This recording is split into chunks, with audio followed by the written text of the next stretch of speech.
Hey guys, welcome back to my YouTube channel. After a long time, I am going to make a craft video. So, আজি বনাবলৈ লৈছো paper craft এয়া মই ৰাতিয়ে পেপাৰখিনি তিয়াই পেলাই থৈ দিছিলোঁ এইবিলাক প্ৰেক্টিছ কৰা পেপাৰ যেহেতু মোৰ এক্সাম শেষ হৈছেহে হেয়া গ্লু দি পেলাই সানি ললোঁ তাৰ পিছতে যেহেতু হাৰ্ডবোৰ্ড বহুত হৈ গৈছে আৰু এখন হাৰ্ডবোৰ্ড ইমান ভালো নহয় সেইকাৰণে ভাবিলোঁ এখনৰ ওপৰতে এইটো পেপাৰ ক্ৰাফটটো বনাও তাৰ পিছতে প্ৰথমতে হোৱাইট এক্ৰিলিক কালাৰ দি পেলাই পেইণ্ট কৰি ললোঁ তাৰ পিছতে পেপাৰখিনি যে মই সানি লৈছিলোঁ গ্লু দি পেলাই সেইখিনি দি এতিয়া শেপ বনাই আছোঁ আপোনালোকে যি মন যায় বনাব পাৰে মই আজি শেপ দিছোঁ ফ্যামিলি পিকচাৰ এটা তাৰপিছতে শুকাবলৈ দিলোঁ দুদিন ৰ'দত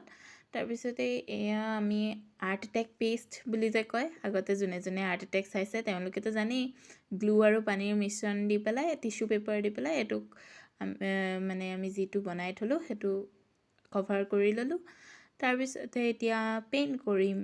পেইণ্ট কৰিবলৈ মই ইউজ কৰিছোঁ আৰ্টিষ্ট কালাৰ আৰু এক্ৰিলিক কালাৰ এয়া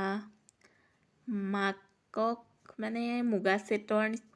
নিচিনাকৈ দিওঁ বুলি ভাবিলোঁ এয়া মুগা সেটৰ নিচিনাকৈ দিলোঁ তাৰপিছতে জিন্স পেণ্ট আঁকিলোঁ আকৌ ফ্ৰক আঁকিলোঁ ছোৱালীকেইজনী আৰু দেউতাকক পেণ্ট চাৰ্ট দি পেলাই তাৰপিছতে এয়া ব্লেক মাৰ্কাৰ দি পেলাই আউটলাইনবোৰ কৰি দিলোঁ তাৰপিছতে বৰ্ডাৰটো ৰেড কালাৰ মাৰি স্মল ফেমিলি হেপী ফেমিলি লিখি মোৰ পেইণ্টিংখন কমপ্লিট কৰিলোঁ কেনেকুৱা লাগিলে আপোনালোকে কমেণ্টত জনাব